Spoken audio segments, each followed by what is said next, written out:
और ये हैं मोहम्मद इनाम। सेमीफाइनल में इनका भी कड़ा मुकाबला था। क्वार्टर फाइनल और राउंड ऑफ 16 में बहुत ज्यादा चुनौती इनको नहीं मिली। झज्जर हरियाणा से आए भारत के दीपक पुनिया 23 वर्षीय हैं और कॉमनवेल्थ गेम्स में इनको अपने पहले मेडल का इंतजार है। और ये हैं बहुत अनुभवी मोहम्मद इनाम, गुजरांवाला पाकिस्तान से आए हैं। दिल्ली कॉमनवेल्थ गेम में gold medal, Gold Coast Commonwealth game में गोल्ड मेडल, 2 बार के world beach wrestling champion, Asian beach games के gold medallist, world beach games के गोल्ड मेडलिस्ट। और सामने भारत के उभरते हुए बेहतरीन पहलवान दीपक पुनिया, जो कि टोक्यो में मेडल जीतते जीतते रह गए थे। दोनों ही पहलवान तैयार। रेफरी द्वारा कुश्ती की शुरुआत कर दी गई है।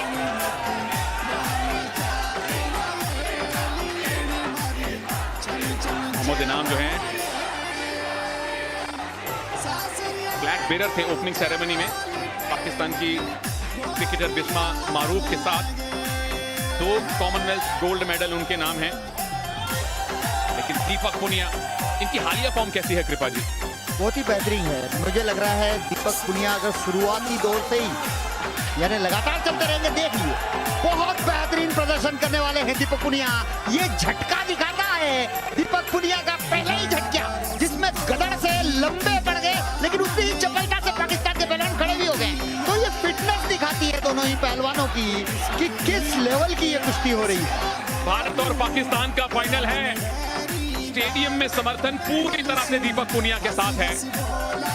मोहम्मद इनाम एक बेहतरीन पहलवान जरूर हैं, अनुभवी हैं, और सही मायने में ये अनुभव, क्योंकि ये जो मुकाबला है बहुत ही अहम है दीपक पुनिया के लिए। एक तरफ अनुभव है तो दूसरी तरफ युवा, ये कह सकते हैं हम।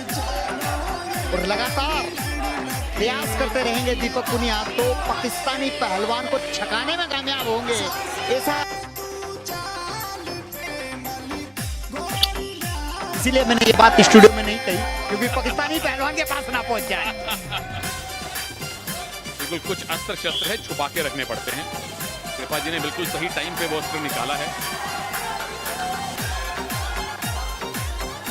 अभी तक किसी को पॉइंट नहीं। दीपक क्या पहला पॉइंट, क्या ये टेक डाउन सही माना जाएगा? इनाम पैसिव डिक्लेयर किए गए थे। थम्स अप मिला है भारत को, पहला पॉइंट मिला है भारत को। और अगर 20 सेकंड और हो जाएंगे तो 1 अंक और मिलेगा, क्योंकि पाकिस्तान के पहलवान को 30 सेकंड एक्यूरेट टाइम में डाला गया। डिफेंसिव खेल रहे हैं, 1 अंक मिला है, 1 अंक और मिल जाएगा 12 सेकंड के बाद। बिल्कुल, इन 8 सेकंड में अगर इनाम ने पॉइंट नहीं लिया तो वो पैसिविटी का पॉइंट भी भारत को मिलेगा। बस 3-2-1 2-0 से फिलहाल दीपक पुनिया आगे हो जाएंगे। और मैं समझता हूं ये 2 अंकों की बढ़त पर्याप्त नहीं है। दीपक पुनिया को और प्रहार करने चाहिए। शुरुआती 3 मिनट में ही अंक इतने बटोर ले कि आगे के जो 3 मिनट है उसमें भी पाकिस्तानी पहलवान के होश उड़ा देने चाहिए, क्योंकि स्टेमिना कम है। बिल्कुल, स्टेमिना दीपक में ज्यादा है क्योंकि ज्यादा युवा हैं। मेडल मोहम्मद इनाम के पास ज्यादा है, लेकिन यहां से संभवतः है दीपक के अब मेडल, गोल्ड मेडल की संख्या बढ़नी शुरू होगी। देखिए विनोद कुमार ओलंपियन कोच है और कह रहे हैं अभी भी संतुष्टि नहीं है, कह रहे हैं चलाता जा, यानी खींच धक्का, यानी परेशान रख, जिससे कि वो स्टेमिना लूज हो, पकड़ने का प्रयास हो और कहीं ना कहीं वो देखिए लगातार वही कुश्ती लड़े जिसका हमने बात करी है तनेजा। ओहो, ये मूव किसके पक्ष में जाने वाला है? टाइम निकल चुका है, उठना पड़ेगा दोनों पहलवानों को। करीबी मुकाबला, लो स्कोरिंग फाइनल, लेकिन दीपक पुनिया ने 1-1 करके 2 अंक बटोरे और 2-0 से आगे हैं अपने से कहीं अनुभवी इनाम के सामने। मोहम्मद इनाम बट पाकिस्तानी पहलवान बहुत अच्छी टांग लगाई थी, लेकिन उतना ही खूबसूरती से उसकी काट की है। और ये देखिए रेड जोन से बाहर गया। यहाँ निश्चित रूप से 2 अंक मिलने चाहिए थे, लेकिन भारतीय कोच ने भी चैलेंज नहीं किया। शायद इसलिए नहीं किया कि कुश्ती के शुरुआती दौर में ये हो गया चैलेंज लॉस ना हो, तो कहीं ना कहीं ऐसी स्थिति में चैलेंज नहीं भी करते हैं। बिल्कुल 2 पॉइंट की लीड हट के 1 की भी रह सकती थी अगर चैलेंज का फैसला दीपक के विरोध में आता तो। चलिए, भारत के फिलहाल गोल्ड मेडल हैं 8, यहां जीते तो 9 गोल्ड मेडल हो जाएंगे। स्कॉटलैंड को चुनौती देना, स्कॉटलैंड को पीछे छोड़ देगा भारत मेडल्स टैली में अगर दीपक ये गोल्ड लाते हैं तो। मोहम्मद इनाम बट के पास 2 गोल्ड मेडल हैं कॉमनवेल्थ गेम्स में, पर स्टेमिना दीपक के पास है और इनाम के चेहरे पे थकान दिखने लगी है। दीपक के पास पूरे स्टेडियम का समर्थन है। टंगड़ी अड़ाने की कोशिश, बच गए इनाम, अनुभव है उनके पास। ये बहुत अच्छी बात है, हाथ और पैर दोनों ही चला रहे हैं लगातार और भाग रहे हैं पाकिस्तान के पहलवान, गिरफ्त से भाग रहे हैं। निश्चित रूप से रेफरी द्वारा हिदायत दी गई है, ब्लू टैग द्वारा उन्हें वार्न किया गया है। रेड और ब्लू 2 टैग रेफरी के हाथ में होता है और उसी हाथ को आगे करके बताया जाता है, क्योंकि इतनी आवाज में सुनाई तो देता नहीं है, लेकिन हाथ रेंज किया उससे पता चल जाता है कि आप आगे बस। और फिर से ग्रिप बनाने की कोशिश, डिफेंस ही कर रहे हैं मोहम्मद इनाम अब तक तो। दीपक अगर बाहर ले गए तो 1 पॉइंट मिलेगा, क्या बाहर गए? जी नहीं, और काउंटर अटैक।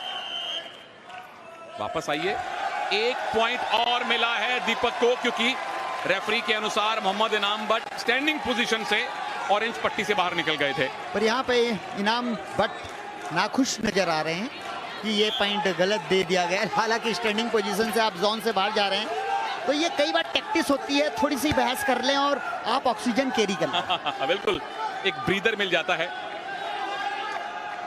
दोनों रेसलर थके हुए हैं, क्योंकि 6 मिनट गुत्थम गुत्थी होना बहुत कठिन काम है। 9वां गोल्ड मेडल क्या भारत को दीपक पुनिया दिलवाने वाले हैं? एक अगर अच्छी ग्रिप मिल गई, एक बड़ा मूव लगा दिया तो पॉइंट्स की लीड अच्छी खासी कंसोलिडेट कर सकते हैं। इनाम ने तो अब तक कोई मूव लगाया भी नहीं है, सिर्फ बचे हैं, ग्रिप से भागे हैं। जैसे हम गांव की भाषा में बोलते हैं, देसी भाषा में, कि उसे सुस्ताने नहीं देना है। तो यहाँ दीपक पुनिया को इस बात का ध्यान रखना चाहिए। 1 मिनट 20 सेकंड बहुत होते हैं, पाकिस्तानी पहलवान को सुस्ताने नहीं देना चाहिए। बिल्कुल, कोई ब्रीदर ना दें, ऑक्सीजन इकट्ठी ना करने दें, कंसंट्रेशन वापस हासिल ना करने दें, ये दीपक की कोशिश है। लेकिन अभी भी 1 मिनट है, क्या इनाम वापसी कर सकते हैं या 9वां गोल्ड मेडल दीपक लाने वाले हैं? कृपा जी ने कहा है बिल्कुल आएगा गोल्ड मेडल, पूरा भारत कह रहा है कि गोल्ड मेडल आएगा। 3रा गोल्ड मेडल रेसलिंग में क्या दीपक इस 1 मिनट के बाद भारत को देंगे? और ये साफ नजर आ रहा है वो सुस्ताने नहीं दे रहे हैं, और तो आप देख रहे हैं कि किस तरह से सांस लेना भी मुश्किल हो रहा है। और दीपक पुनिया कोच ने जो कही है बात, उसका पालन कर रहे हैं, लगातार खींच रहे हैं, ढका रहे हैं। वो देखिए, हाथ अड़ाकर टाइम पास करना चाहते हैं। हारता हुआ पहलवान कभी इस तरह टाइम पास नहीं करता है, लेकिन ऑक्सीजन की कमी हो जाती है तो ये स्थिति भी निर्मित हो जाती है। बहुत बढ़िया एक्सप्लेन किया आपने, और बहुत बढ़िया हमें एंगल मिला वो देखने के लिए, कैसे हाथ अड़ाया पेट पे दीपक पुनिया के इनाम ने। और इस बार दीपक बचे हैं, बस 20 सेकंड और बाकी हैं। इनाम अब डेस्परेट हो रहे हैं कि एक मूव लगाएं, पर दीपक मूव नहीं लगाने दे रहे। दीपक के पास कंट्रोल है, दीपक पुनिया के पास भारत का समर्थन है, और अब दीपक पुनिया के पास कॉमनवेल्थ गेम्स का गोल्ड मेडल भी है। 3-0 से दीपक पुनिया ने भारत को रेसलिंग का 3रा गोल्ड मेडल दिलवाया है, और ओवरऑल टैली में 9वां गोल्ड मेडल जुड़ गया है भारत के खाते में। भारत ने पाकिस्तान को हराया है फाइनल में।